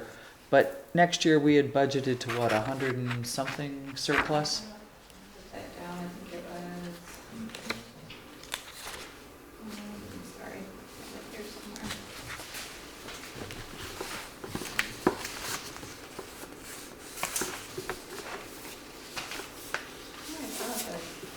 That's okay. But we don't even know for sure this bridge will get done in our fiscal year next year, do we? If you're Pretty saying, confident before next July, this thing will be done. I think we need to get it done. He's saying we have to, if we don't, it's gonna, I think we run into some trouble, but Yeah. we could bid it and see where we're at. That bidding will occur in the next few months. Next 2, 3. you after know. we get the Eagle permit. Or during the Eagle, during the Eagle permit. Eagle usually takes about 90 days. I wouldn't wait to the end. I would, Right. get the Eagle permit in and then, we know what we're gonna do. This is not a huge design job, it's a huge spec job. What we need to do, how we're gonna do it in accordance with the Eagle permit, et cetera. And get it out, and then we don't make much amendments today until we get the bid price in, and maybe we're overestimating. But Okay. maybe we're not. All right, well, Bidding is so weird right now. so I think we have to, makes sense to me that we approve the lining option. It's half the cost, yep. last half is long, I agree. significantly less time. So we'll get 15 years instead of 25 years, or 15, 25 years instead of 50 years, whatever. So, and then we'll have to figure out after it comes in, how to pay for it. Again, we're gonna have a little bit bigger fund balance at the end of this year than we initially thought, so. I'll make a motion to, what do you need us to do? To proceed with option 1? To approve option 1 and proceed with the Okay, next you steps. that seems Yeah, to make no, sense. I think, Do that now. I think so. All right, to proceed with option 1. Second. Okay, thank you. All in favor? Aye. All opposed? Okay, motion's carried. Okay, the next item on the agenda is the budget amendment presented by Finance Director Sandra Barlis. So I have good news. So I did analysis and did some forecasting for our current fiscal year, and we are expected to come in at, or possibly below in some departments, for the expenditures. The budget amendment before you today with the expenditures is only to fund additional monies to the OPEB trust account, as City Commission has requested of $250,000. And then also a reduction actually in one of the departments for City Attorney. Those expenditures have gone down from what we budgeted. So that's on the expense side. And then the revenue side, we are anticipating additional revenue than what we budgeted, mostly in the building department once again. And then we have some additional grants. We don't budget for grants unless we're awarded them. So there's additional about 30,000 in grants. And I did list them on the memo because I thought information you'd like to see that public safety is always looking for different grants. So they were awarded about 30,000 this year. Actually, the whole administration is always looking for grants, but this in particular is for public safety. Fines and forfeitures, we did get the 48th District Court audit, and it does appear that we will be receiving a distribution from them of about 34,000. Interesting. And then we do have greater return of investments from our Oakland County pooled account over previous years. Plus, we have a little additional in that account than we did last year. So that's about 82,000. And then we did receive a class action lawsuit of about $17,000 that was unexpected. So that's part of this additional to our revenue. Property taxes was the only revenue source that went down, and it was basically due to a couple of Michigan Tax Tribunal refunds. So the net change for revenue is about $308,000. With the additional $250,000 to the OPEB and the reduction in the attorney fees, the expense side would be an increase of $165,000. So the net change from the current budget is about just under $143,000. And I did make a note here about the unassigned fund balance as a percentage of expenditures. The reason why that's changing is because we have higher prepaid expense. We had to pay that down payment for our fire truck, but that will come off next year. It'll become the expense next fiscal year. So that unassigned is going to go back up Yes. after that, Yes. okay. Did we budget that prepay in next year's budget? Yes. Oh, Yes. so, That's part of the fire truck. It's that ARPA money, the down payment. Of oh, but, so you had $420,000. set that aside Yes, before? yeah. It wasn't on the it wasn't on the revenue and expenditure side until next year, but we had to make that down payment. So all that does is just, it restricts the funds or reserves those funds It, in this current. it fiscal doesn't change our ending fund balance year. Correct. for next year, though? Because it was, No, because it's a revenue and an expense. It's Right, in- right, right. Okay. No, this makes sense to me. One thing I was gonna ask is a possible budget amendment, unless we already have the funds and administrate it. You know, a lot of those dead trees we talked about Yeah, they're dead. that are dead on They're Woodward, do we know how much that's gonna cost to bring down all those evergreens that have died with that disease?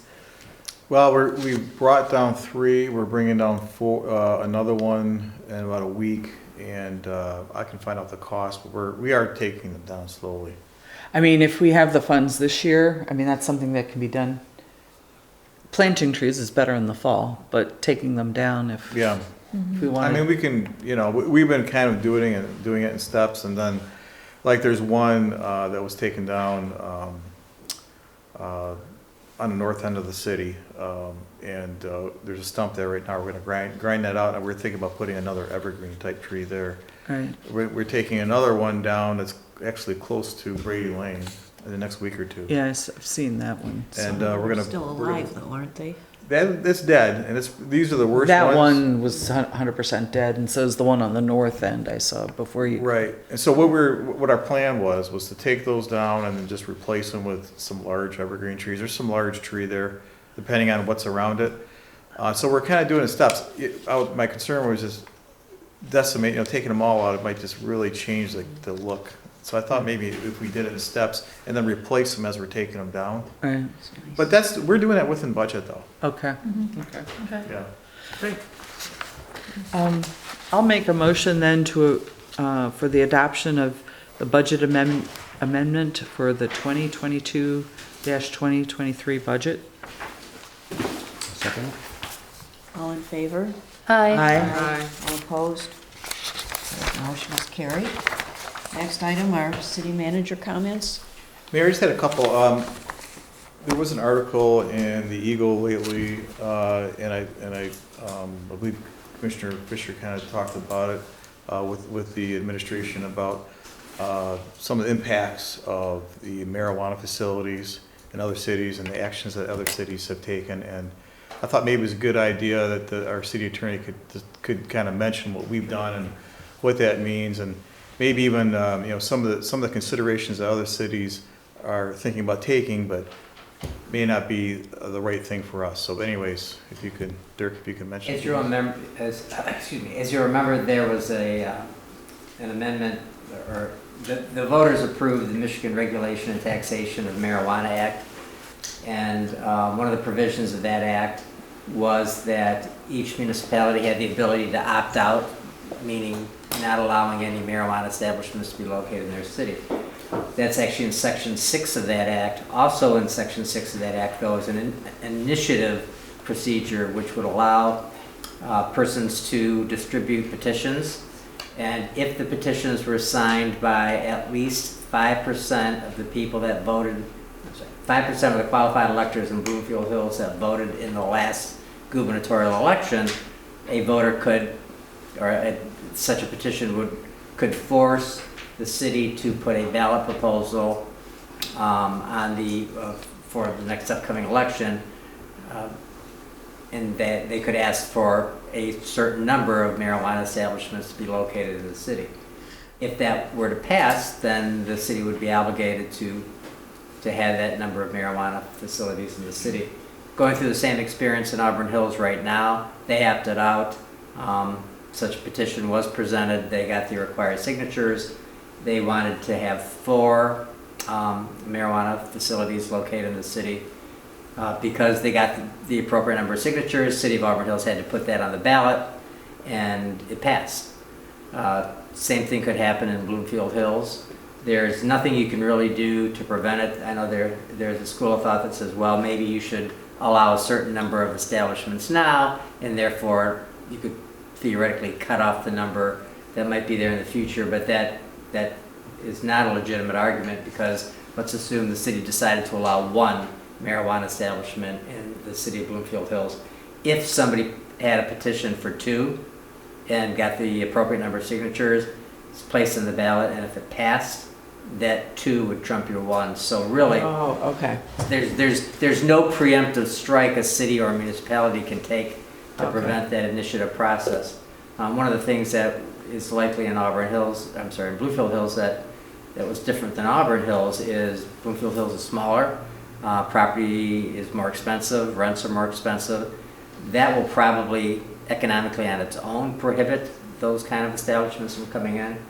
But if somebody got the required petition with 5% of the qualified electors in the last gubernatorial election, you'd be required to put it on the ballot for whatever number they propose.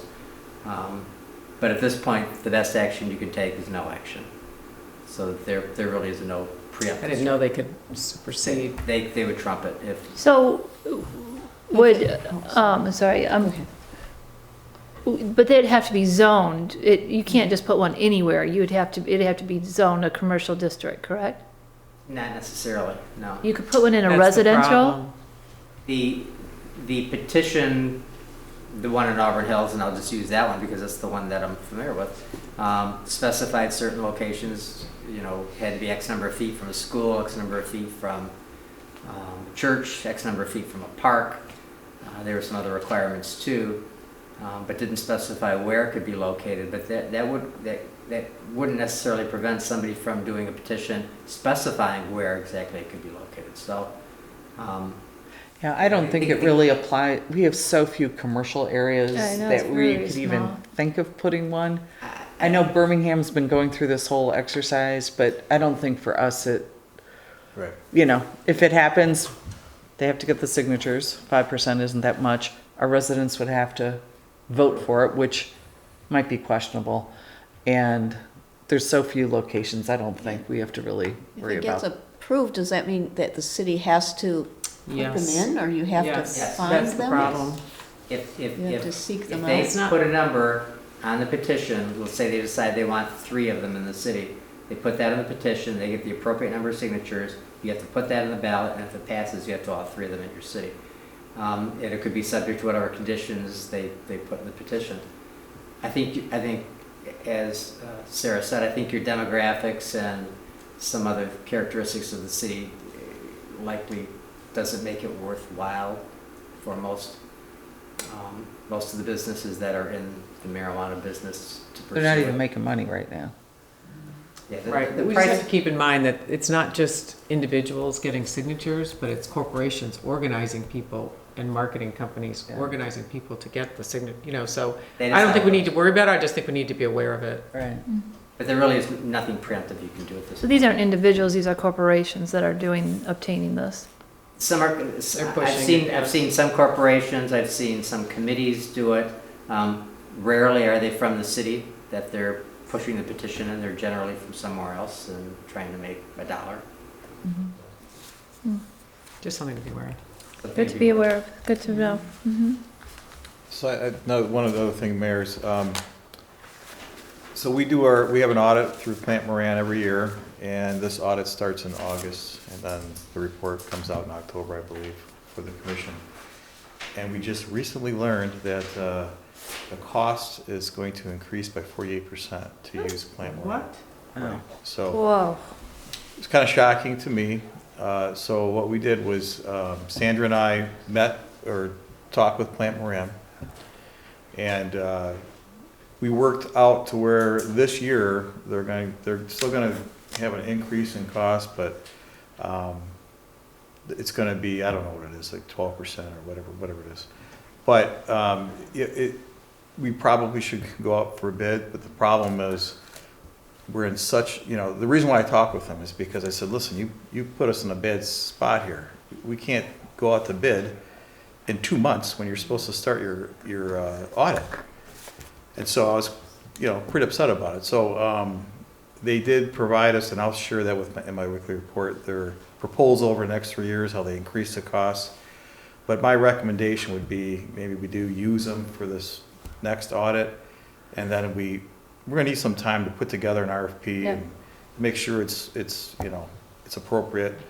Sandra's gonna have to work on it to make sure that the actual request for proposal has everything in it that we need for our city. They worked well for us in the past, but they were apologetic. What's their justification? Yeah. Their justification was Everyone's working from home still, I think. Right. I don't know. I mean, I'll be honest with you, for what they do, I think we pay them quite handsomely, personally. They said we were well below. They said we're well below their dollar amount per hour. I will tell you that it's not just Bloomfield Hills that Plant Moran has done that with respect to some other municipalities as well. Well, they've gone from that small CPA organization to being the largest one in the state of Michigan now, and so they're competing with the old big Sounds like five or whatever. customer calling, Yeah. they're filtering out. I mean, I wouldn't think you're a low-end customer, or the city is. We are smaller. And so I think we're great to work with, and we're AAA rated and everything else. I think it'd be a good place to work for somebody that's going to do an audit, because they're not going to run into any trouble. Yeah. But at the same time, we did the best we could. Sandra and I talking with them, and we're able to work out some sort of 3-year plan. So I'll put that in my weekly report. But I would recommend maybe allow us to do this first year, this next year come up, and then we'll put out the bid. We just don't have enough time to put out the bid right now. Right, that makes sense. Okay. How much is that in digging into our budget? Because it hits next year, right? Yes, it'll hit next fiscal year. Yeah, so I think it was, like Dave said, it was originally 48% increase, and I thought next year was in the 30% Is it? increase. I think Yeah. so. Okay. Yeah, we need to know how much that's, I agree with you, but we need to know the hit to the budget. Because we just approved a budget and did not plan Well, on that hit. I was gonna in my Friday report, I'll lay it all out for you, and I'll give you the response from Plant Moran. What is the current cost? It's about 35,000, 30,000. They were proposing 40-some thousand, 48,000, so. So we haven't even started our budget, and we're already increasing it with the audit, and we're already increasing it with the culvert. I'm a little concerned. Well, we'll Hey. put out the bid, but Hey, the Lou, whatever it is, the SULAC budget, it's come in 3 times what they estimated. I mean, Sandra, we just need to keep seriously, we haven't even started the budget, and we've got 2 hits to it already that we didn't anticipate, and you know that we have other hits through the year. So, okay. We're going to really watch this. Does anyone have any other business to discuss? Dave, can you talk about that, what the governor signed on the, Yeah, so I did talk about one of my reports about the Senate bill and House bill for reimbursement of training and officers for police academies in particular. So the governor signed it, so it is law. And so what I'm going to, and what it really says is if a municipality trains a person and I can't remember all the particulars, but I'll give you a general idea of what it means. So if a municipality trains a person and they leave within the first year, they have to pay back 100% of the training, like a police academy, and the salary. right? If they leave within, between 2 and 3 years, between this period and this period, the percentages go down. And so what I have been talking with our labor attorney about some other things, but I'll deal with that with our labor attorney with any future agreements. It's not the individual who necessarily pays, it's the receiving Yeah, municipality. So, No, the individual pays back. Yeah, the individual, who's gonna pay it back? The individual's gonna pay it I back. thought what Whitmer signed that was in the paper tonight. Oh, Berkeley would pay us, or some other municipality that took, one of our guys would pay us back? Right, Oh. yeah, the way I read it was not the individual, it would be the municipality that took the person. But I don't know, I might not be. I Anyways, don't know how you can arrange that, but Well, it's, I guess the bottom line is that, municipalities incur training costs, and there's a way now that the municipality can get some of that training costs back if an employee leaves, so. And I will look into that and deal with that with our labor attorney, yes. can we include all the costs of the uniforms and all the Well, equipment that has to only be thing we purchased for can them do is, individually that cannot be used? only thing we can do is review the House bill and Senate bill, it's in law, and whatever that allows, we'll do. Yeah. So we can't incur that with it, because some of the note that you gave us, can we reuse their uniforms, or We do, we do reuse things. the police and the fire uniforms? We do, so, yeah, we can at times. Not always, people are built different ways, but there's a lot of equipment we can reuse, Because that would be part of the whole cost too. I mean, it seems like the trainings, is that the lesser expense of, I would think the fire would be real expensive. So, turnout gear is about $1,500, I think. The rest of it is not a lot of money, but the training and salary is a lot of money. So the Senate bill and House bill really, honed in on that, and that's the real cost of So salary. the training and salary. That's the real cost. Okay. So that's what we get reimbursed from, whether it be the municipality or the person. Yeah, so that's what that law is about, just the training and the salary. Mhm. And, I'll work with that, yeah. To your point, Sarah, when you just said this, so if it is the municipality who is signing, like we had that one person that left because of personal matters? I think, Dirk, could you speak? Yeah, I to think, this issue? but before we speculate, first of all, it's really a personnel issue, which is primarily the purview of the city manager, but I think before we speculate, we should get a handle on exactly what the law says and exactly what the law allows us to do and go from there. Okay, Thank you. I agree. Any other business? Anybody want? Okay, well, I'm going to close the meeting. Thank you, everyone.